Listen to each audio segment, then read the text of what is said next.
Olá, meus queridos amigos, tudo bem com vocês? Sejam bem-vindos ao canal Fala Sério Pastor. É uma alegria ter vocês aqui, onde nós tratamos da palavra de Deus, a Bíblia, falamos sobre religião, sobre fé, e eu estou terminando uma série muito interessante. Como vocês têm acompanhado a cada semana, eu tenho colocado aqui o comentário da lição da Escola Sabatina. Eu tive o privilégio de escrever o comentário da lição da Escola Sabatina para a Casa Publicadora Brasileira, e então transformei estes comentários em vídeo, não é? Aquilo que eu escrevi eu transformei em vídeo.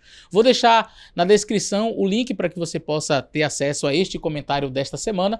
E o tema desta semana está muito interessante porque está falando sobre os eventos finais. Quais são os eventos finais? Aquilo que vai acontecer pouco antes da volta de Jesus. Então fica com a gente até o final desse vídeo. Eu tenho certeza que vai ser uma bênção para você. É o nosso penúltimo vídeo dessa série. Então compartilhe com seus amigos e fica com a gente aí até o fim.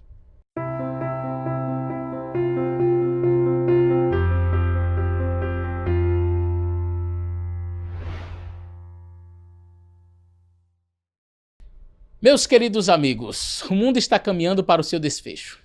Cenas de desastre na Terra como enchentes, terremotos e furacões, cenas de doenças incuráveis, pandemias, fomes e pestes, cenas de guerras e rumores de guerras serão cada vez mais comuns.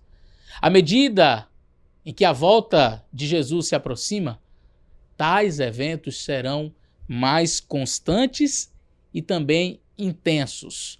O inimigo de Deus trabalhará com todas as suas armas para desviar o foco dos servos de Deus daquilo que é mais importante, que é estar pronto para o grande dia do Senhor e anunciar o evangelho a todos. A igreja parece sonolenta. A necessidade de um reavivamento espiritual promovido pelo Espírito Santo para que ela cumpra a sua obra, a obra que foi designada para ela. Infelizmente, o trabalho que a igreja tem deixado de fazer em tempo de paz e prosperidade terá de realizar em tempo de terrível crise, sob as circunstâncias mais desanimadoras e difíceis.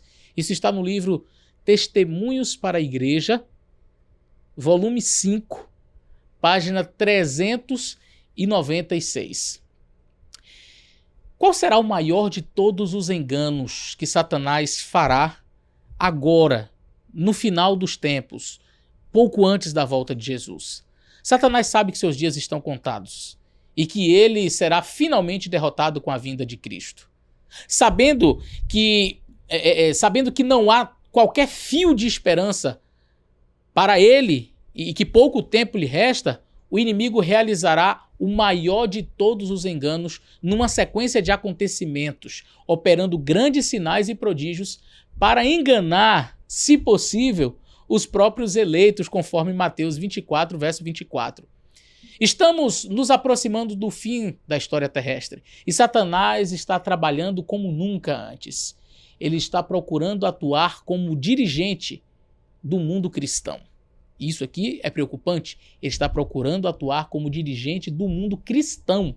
Eventos finais, página 97. Satanás e seus anjos hão de representar tanto os santos como os pecadores que morreram e tornar essas representações visíveis aos olhos humanos. Eventos finais, página 100. Entretanto, o maior de todos os enganos será a personificação do próprio Jesus. O inimigo está se preparando para enganar o mundo inteiro com o seu poder operador de milagres. Ele pretenderá personificar os anjos de luz e personificar Jesus Cristo. Se as pessoas são tão facilmente confundidas agora, como resistirão quando Satanás personificar a Cristo e operar milagres? Quem ficará inabalado diante de suas deturpações, afirmar ser Jesus quando é apenas Satanás imitando a pessoa de Cristo e operando aparentemente as obras do próprio Cristo? Satanás sairá a campo e personificará a Cristo. Ele irá distorcer, deturpar e perverter tudo ao seu alcance. Um poder de baixo está operando a fim de promover as últimas grandes cenas do drama. Satanás vindo como Cristo e operando com todo o engano da injustiça. Isso está no livro Eventos Finais, página 101. Aqueles que hoje cedem a pequenos caprichos do inimigo de nossa alma, certamente não terão forças para resistir ao maior engano que o diabo está preparando.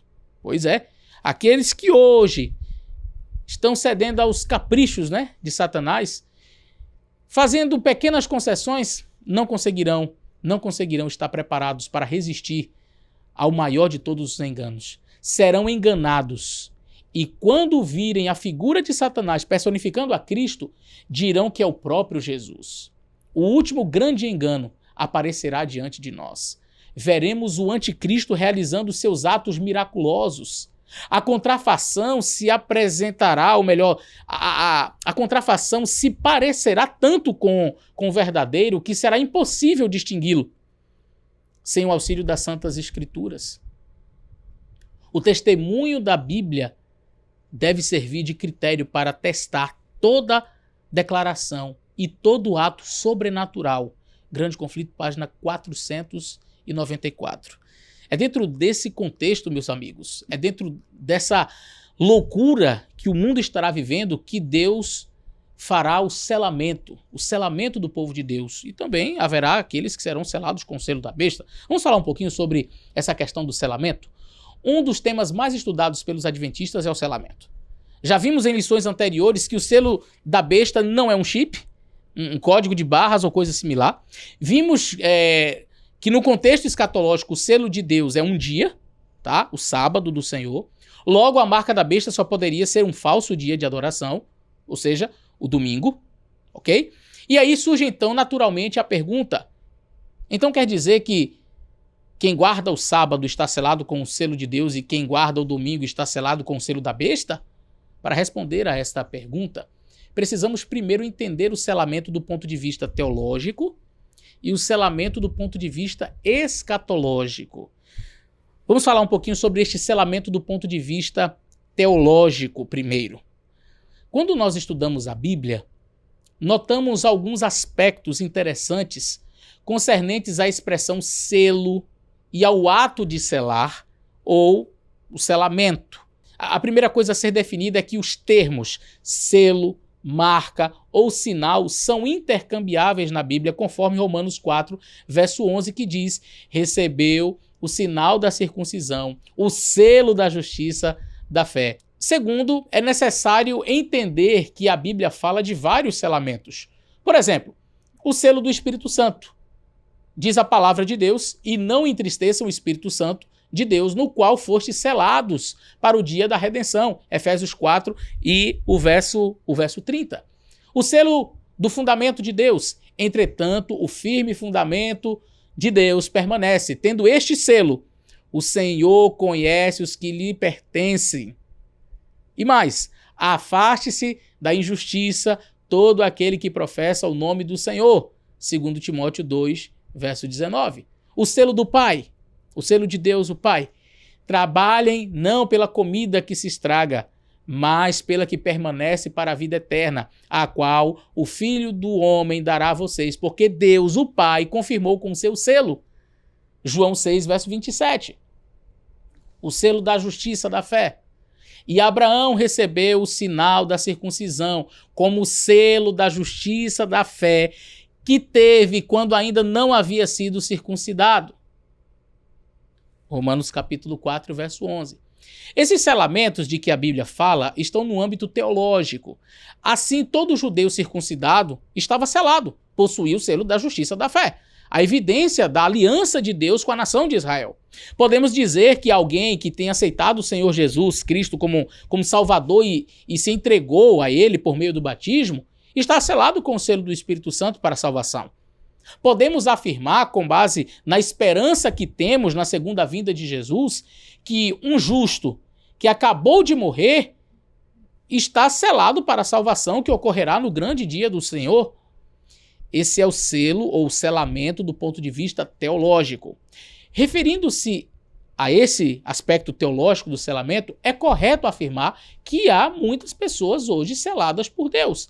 Há justos selados para a salvação que já morreram. E há justos vivos selados com o selo do Espírito Santo, para a salvação? Pessoas que aceitaram o Espírito Santo em sua vida.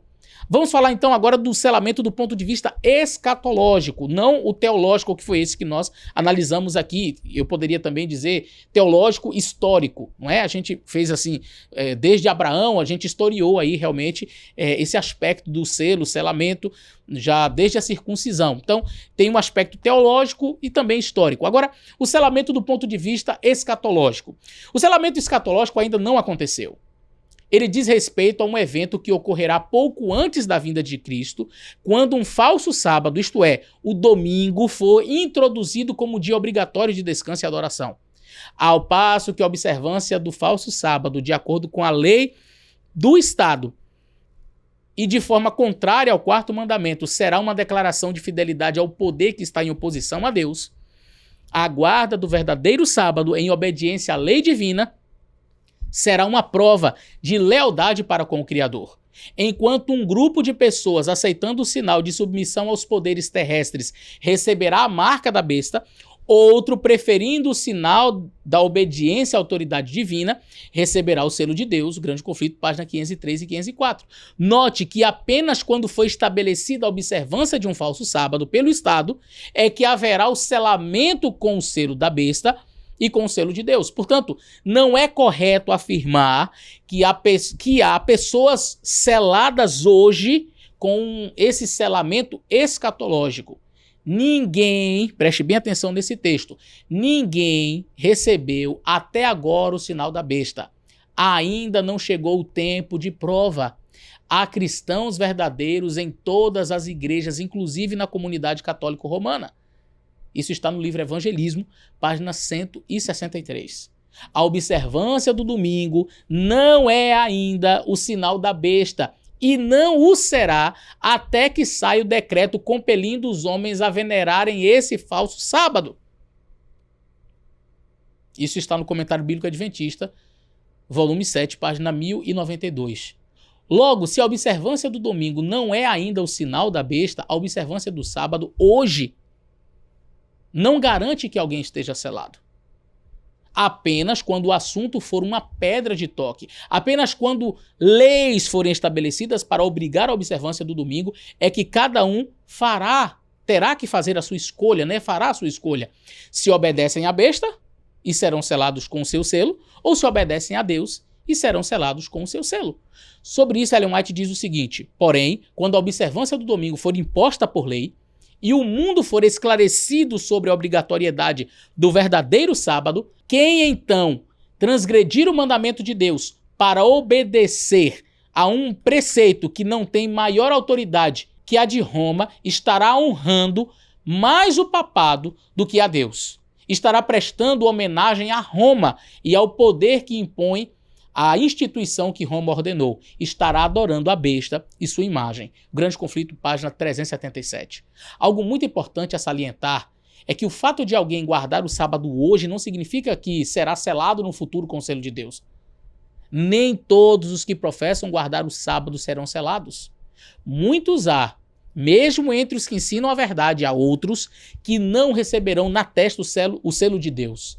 Tinham a luz da verdade, souberam a vontade de seu mestre, compreenderam todos os pontos de nossa fé, mas não tiveram as obras correspondentes. Pois é, isso aí está na meditação Maranata, dia 20 de agosto, tá bom? São pessoas que observam o mandamento, mas fazem concessões ao mundo. Têm aparência de piedade, mas negam-lhe a eficácia. Quando a prova vier, estarão prontos para escolher o lado fácil e popular, em lugar de sofrer pela verdade.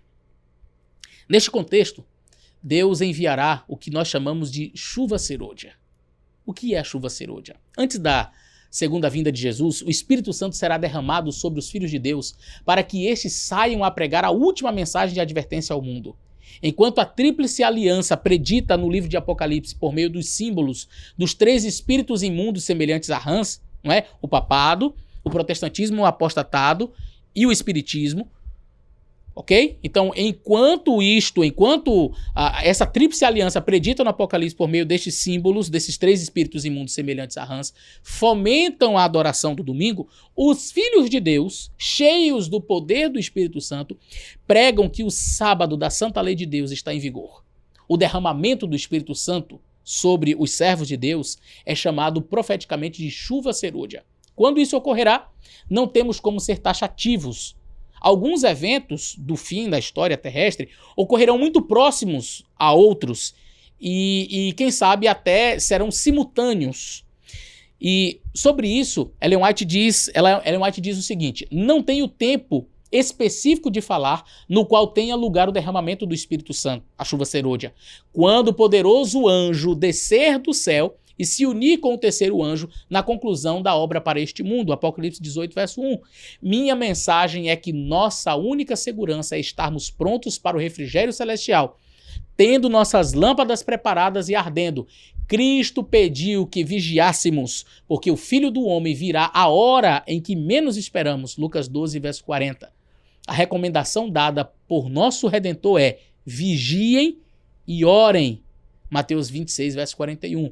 Todos os dias devemos buscar a iluminação do Espírito Santo de Deus para que faça sua obra em nossa alma e nosso caráter. Ah, quanto tempo tem sido desperdiçado em dar atenção a coisas frívolas. Arrependam-se, diz a serva do Senhor, e se convertam para que sejam cancelados os seus pecados, a fim de que da presença do Senhor venham tempos de refrigério. Mensagens Escolhidas, volume 1, páginas 162 e 163. Amigos, em meio à confusão em que o planeta estará em breve, os servos de Deus devem anunciar a última mensagem de advertência ao mundo. Satanás tentará enganar e perseguir os filhos de Deus, mas todo aquele que for selado com o selo do Deus vivo receberá poder do Espírito Santo, a chuva serôdia, e sairá a proclamar a mensagem que Deus lhes confiou. Não haverá, porém, a conversão ao modo miojo. Sabe aquele macarrão instantâneo? Pois é. Alguns pensam que está tudo bem viver uma vida relapsa espiritualmente e que bastará se preparar quando sair o decreto dominical. Dizem assim: quando sair o decreto, aí eu vou buscar a Deus, vou ler a Bíblia e assim eu vou receber o Espírito Santo. Isso não acontecerá. Aqueles que não buscam diligentemente a face do Senhor hoje não terão forças para buscá-lo nos momentos de provação. Busquemos hoje o Espírito Santo. Entreguemos hoje nossa vida a Ele e permitamos que Ele opere em nós. Quando a maior batalha da terra for travada, estaremos prontos, se tivermos o Espírito Santo hoje em nossa vida. Deus abençoe você. Grande abraço e até o nosso próximo vídeo.